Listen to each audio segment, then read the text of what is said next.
brought to you by Silver Pumps. Top quality और consistent performance के लिए सिर्फ सिल्वर पंप्स नाम याद रखना। वक्फ संशोधन बिल लोकसभा से पास होने के बाद अब राज्यसभा में पेश किया जा चुका है, जहां इस बिल पर चर्चा हो रही है। चर्चा के बाद इस बिल पर वोटिंग होगी और अगर लोकसभा की तरह राज्यसभा से भी ये बिल पास हो जाता है तो फिर कानून बन जाएगा, जिसे कानून बनने से रोकने के लिए इंडिया गठबंधन पूरी ताकत लगा रहा है।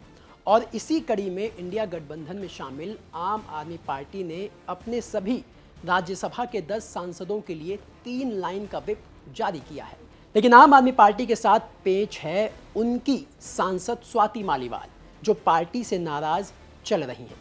ऐसे में सवाल ये खड़ा हो रहा है कि क्या स्वाति मालीवाल आम आदमी पार्टी के स्टैंड को राज्यसभा में सपोर्ट करेंगी या फिर व्हिप का उल्लंघन करेंगी।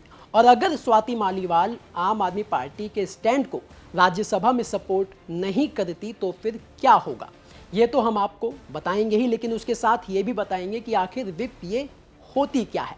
इसकी पूरी एक एक डिटेल बारीकी से आपको समझाएंगे। नमस्कार, मेरा नाम दिनेश यादव है और आप दिल्ली तक देख रहे हैं। सबसे पहले तो आपको बता दें कि आम आदमी पार्टी के चीफ व्हिप एनडी गुप्ता ने अपने सभी 10 सांसदों को 3 लाइन का व्हिप जारी करते हुए ये आदेश दिया है कि 4 अप्रैल को राज्यसभा में सभी सांसदों को उपस्थित रहना है और पार्टी लाइन का रुख अपनाते हुए इस बिल के यानी वक्फ संशोधन बिल के विरोध में वोट करना है।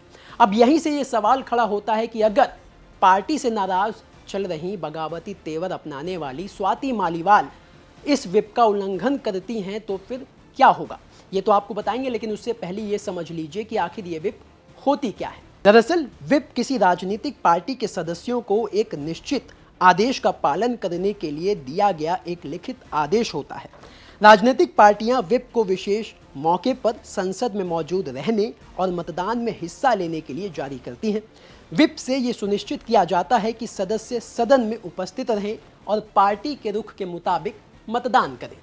बता दें कि व्हिप 3 तरह के होते हैं। सदस्यों को किसी महत्वपूर्ण मतदान के बारे में सूचित करने के लिए 1 लाइन का व्हिप जारी किया जाता है।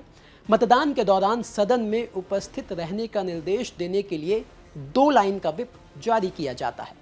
3 लाइन का व्हिप सबसे खास होता है। इसे जारी कर सदस्यों को अनिवार्य तरीके से उपस्थित रहने और पार्टी लाइन के मुताबिक मतदान करने का निर्देश दिया जाता है।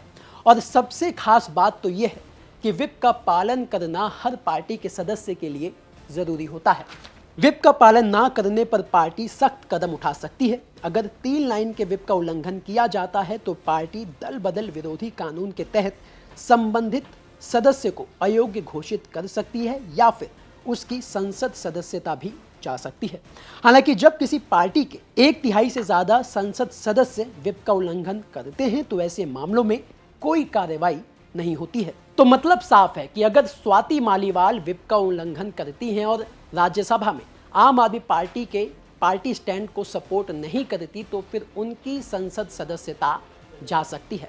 हालांकि आपको बता दें कि राज्यसभा में भी लोकसभा की तरह एनडीए के पास इस बिल को पास कराने के लिए पर्याप्त संख्या बल मौजूद है। लेकिन देखना यह हुआ कि क्या स्वाति मालीवाल राज्यसभा में आम आदमी पार्टी के लाइन को, पार्टी स्टैंड को सपोर्ट करेंगी या फिर नहीं।